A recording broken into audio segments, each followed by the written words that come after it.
जिंदगी का ऐसा कड़वा सच जिसका दामन हम छोड़ना नहीं चाहते।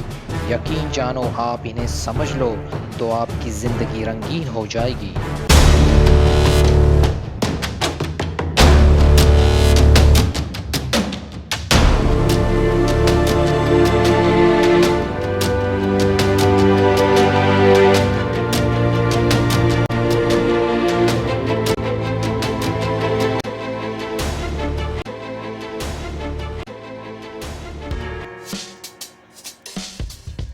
हमारी ज़िंदगी में कुछ ऐसी बातें होती है, वाक़यात होते हैं, हादसात होते हैं जो हमारे कंट्रोल के बाहर होते हैं।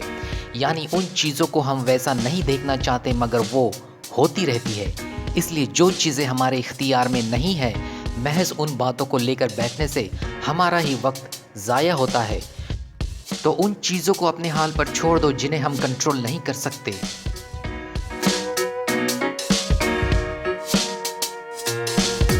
क्या आप जानते हैं कि बहुत सारे लोग तबाह हो गए हैं इस बिना पर कि वो अपनी ज़िंदगी को दूसरों की ज़िंदगी से कंपेयर करना चाहते थे। ये क्रेज़ लोगों में बहुत आगे निकल रहा है। आप जानते नहीं, आपके अंदर जो बात है, क्वालिटी है, वो किसी और में नहीं है। तो ढूंढो ना यार अपनी क्वालिटी को और इस बीमारी से निकल जाओ। इस दुनिया में ऐसा कोई इंसान पैदा नहीं हुआ जिसकी ज़िंदगी में दुख तकलीफ ना आई हो। तो आपकी ज़िंदगी में ऐसी कोई मुसीबत आई है तो कोई नई बात नहीं है। और ये जो तकलीफ़ें हमारी ज़िंदगी में आती है वो हमारी ही किसी न किसी गलती का नतीजा होता है। चाहे फिर वो आपको एक छोटा कांटा ही क्यों न चुभे, तो ज़िंदगी भर ये डर लेकर न जिए कि कोई मुसीबत आ पहुँचेगी। जिस कदर ये डर आपके दिल में है उससे 10 गुना यकीन जानो और मानो कि ये वक्त भी चला जाएगा। जिंदगी में ऐसा मोड़ भी आता है कि हम कॉम्प्रोमाइज़ करते हैं मगर गलत चीज़ों के लिए। अंदर से हमें एहसास होता है कि हम जो कर रहे हैं ठीक नहीं कर रहे, क्योंकि हमारा ज़मीर हमें सच ही कहता है।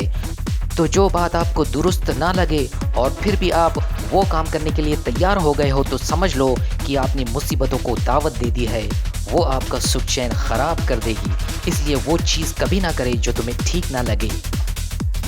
अक्सर लोगों की ज़िंदगी में ऐसा वक्त आता है कि उन्हें अकेले रहना पड़ता है। कुछ लोग तो बेचारे बचपन से ही अकेले हो जाते हैं। तो ये अकेलापन हमें बहुत कुछ सिखाता है। आज के ज़माने में गवर्नमेंट जॉब मिलना बड़ा मुश्किल है। जिन्हें मिल जाए वो तो लकी ही कहलाएगा। एक बंदे को ऐसी जॉब मिली और वो 4 दिन में ही लौट आया, क्योंकि वो अकेला नहीं रहना चाहता था। माँ बाप की और गाँव की चाहत ने उसे लाकर फिर से वहीं पटक दिया और ज़िंदगी भर का सरमाया उसने खो दिया। तो अकेला होना भी लकी है, क्योंकि आप ज़िंदगी के असली रंग को, असली चेहरे को देखते हो और असलियत में जीना एक शेर दिल और बहादुर इंसान का ही शेवा है।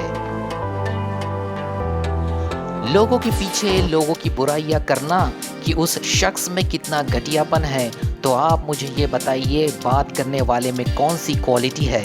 इससे तो हम भी अपनी इमेज ख़राब कर रहे हैं और जिसको आप बोल रहे हो सकता है कल उसके साथ आपको प्रॉब्लम हो जाए तो वो भी आपकी इस बुराई को ज़रूर बताएगा। इसलिए इस तरह की गॉसिप करना बदज़हन इंसान का काम है।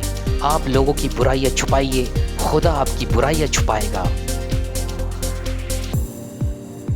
अक्सर लोगों के मिजाज में सख्ती होती है। हम सिर्फ अपने घर वालों से ही सॉफ्टली बात करते हैं, कुछ लोग तो वो भी नहीं कर पाते। हमारे मिजाज से ये रूडनेस निकल जाए और लोगों के साथ हमारा मेलजोल हमदर्दी वाला, इज्जत वाला रहे, तो बदले में आपको भी यही सब कुछ मिलेगा। हो सकता है वो आपके मुश्किल वक्त में काम आ जाए। कुछ ऐसी बातें और काम हम कर जाते हैं कि बाद में लोगों से हमें सॉरी कहना पड़ता है, और सॉरी कहना हर किसी की आदत में नहीं होता। इसलिए अपने आप को ही उस काम को करने से पहले प्लीज़ कह दो, तो लोगों को प्लीज़ ना कहना पड़े। अपने दिल से कहो ना, प्लीज़ प्लीज़ प्लीज़। दुनिया में ऐसे लोगों की भरमार पड़ी हुई है जिनसे बात करके कोई फ़ायदा नहीं होता। वो किसी का भला नहीं सोचते। लोगों को उलझा हुआ देखकर, परेशान देखकर उन्हें खुशी महसूस होती है। ऐसे लोगों के साथ ताल्लुक़ रखकर आपकी सिर्फ एनर्जी ही ज़ाया होगी। तो ऐसे निगेटिव लोगों से हमेशा बच के रहो ताकि तुम्हारी ज़िंदगी पॉजिटिव हो जाए, रंगीन हो जाए। ज़िंदगी के बारे में हम खुद से भी राय मशवरा करते हैं और लोगों से भी, मगर आखिर में आप सिर्फ एक बात सोचिए, क्या आपने जो भी फैसला लिया है उससे आपकी ज़िंदगी इम्प्रूव होगी, कामयाब होगी, स्टैंडर्ड बढ़ेगा, इज़्ज़त बढ़ेगी, आपकी ज़िंदगी में खुशियाँ आएगी, तो ही ऐसा कोई फैसला ले।